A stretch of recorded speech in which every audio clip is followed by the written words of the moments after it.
দর্শক, এবারের ত্রয়োদশ নির্বাচন অনুষ্ঠিত হচ্ছে খুব শীঘ্রই। তো এই নির্বাচন কিন্তু গত 15 বছরের মতো একতরফা নির্বাচন হচ্ছে এমনটা কিন্তু মনে হচ্ছে না। আপনাদের কাছে কি মনে হয়? দেখেন না, ঢাকা 8 আসনে ওই যে পাটোয়ারি সাহেব কিভাবে বিএনপি প্রার্থী, ঢাকা 8 আসনের কে যেন নামটা আসতেছে না স্মরণ,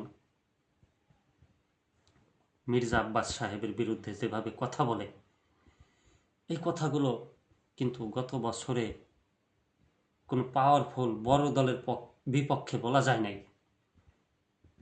পাটোয়ারি সাহেব কিন্তু বলতেছে, শুধু পাটোয়ারি সাহেব না, আরও অনেকেই আছে, যেমন হাসনাত আবদুল্লাহ, তারপর আরও অনেকেই এই ধরনের বক্তব্য কিন্তু দিচ্ছে। মানে পাল্টা বক্তব্য পাল্টা বক্তব্য, নির্বাচনী একটা আভাস বইছে কিন্তু মনে হচ্ছে। এবং বড় দল বিএনপি যে বড় দল, তারও প্রমাণ দিচ্ছে কিন্তু বড় বড় নেতাকর্মীরা বিভিন্ন ধৈর্যশীলের পরীক্ষা দিয়ে নীরব থেকে, চুপ থেকে, যে তারা বড় দল এর কোনো প্রতিবাদ সেইভাবে করছে না যে পুলিশ হামলা মামলা দিয়ে বন্ধ করে দেওয়া।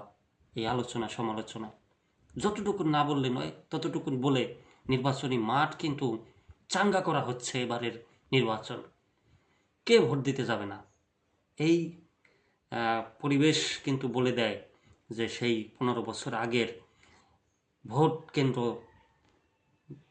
দখলের যে দিন, 15 বছরে যে ভোট কেন্দ্র দখলের দিন ছিল, সেই দিন কিন্তু শেষ হয়ে গেছে।